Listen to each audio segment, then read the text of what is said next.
నమస్తే అండి. ఈరోజు మనం మన బుజ్జాయితో చేయించే ఒక ముఖ్యమైన పని పేరు నా పనులు నేను చేసుకుంటాను. దీనికోసం ఇంట్లో ఉండే బ్రష్, దువ్వెన, బట్టలు, స్కూల్ బ్యాగ్ ఉంటే చాలు. ఉదయం లేవగానే పిల్లలకు వాళ్ళ పనులు వాళ్ళని ఒక వరుసలో చేయించడం నేర్పించండి. పళ్ళు తోముకోవడం, ముఖం కడుక్కోవడం, సొంతగా బట్టలు వేసుకోవడం, జుట్టు దువ్వుకోవడం, మీరు ఒక్కొక్క పనిని ఒక్కొక్కసారి ఎలా చేయాలో నెమ్మదిగా చూపించండి. ఆ తర్వాత పాపని వాళ్ళంతట వాళ్ళే చేయడానికి ప్రయత్నించనివ్వండి. మొదట్లో కొంచెం సమయం ఎక్కువ తీసుకున్నా పర్వాలేదు, తొందర పెట్టకండి. అలాగే స్కూల్ బ్యాగ్లో వాళ్ళ పుస్తకాలు, వాటర్ బాటిల్, లంచ్ బాక్స్ అన్నీ పాప చేతే సర్దించండి. నాన్న, ముందు పుస్తకాలు పెట్టు, ఇప్పుడు బాటిల్ పెట్టు అని చిన్న చిన్న సూచనలు మాత్రమే ఇవ్వండి.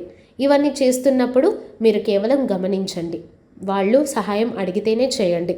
పాప వాళ్ళ పనులు వాళ్ళు పూర్తి చేశాక, అబ్బా మా బుజ్జాయి ఎంత పెద్దదైపోయిందో చూడు, నువ్వే సొంతంగా స్కూల్కి రెడీ అయిపోయావు అని ఎంతో గర్వంగా ప్రశంసించండి. ఒకవేళ ఏదైనా మర్చిపోయినా కోప్పడకుండా, పర్లేదు నాన్న, మళ్ళీ ప్రయత్నిద్దాం అని ప్రేమగా చెప్పండి.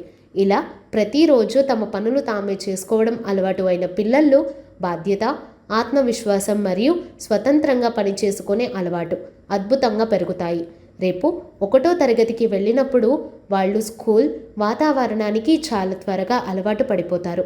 బడికి వెళ్తున్నప్పుడు భయం, ఏడుపు తగ్గి నేను చేసుకోగలను అనే ధైర్యం పెరుగుతుంది.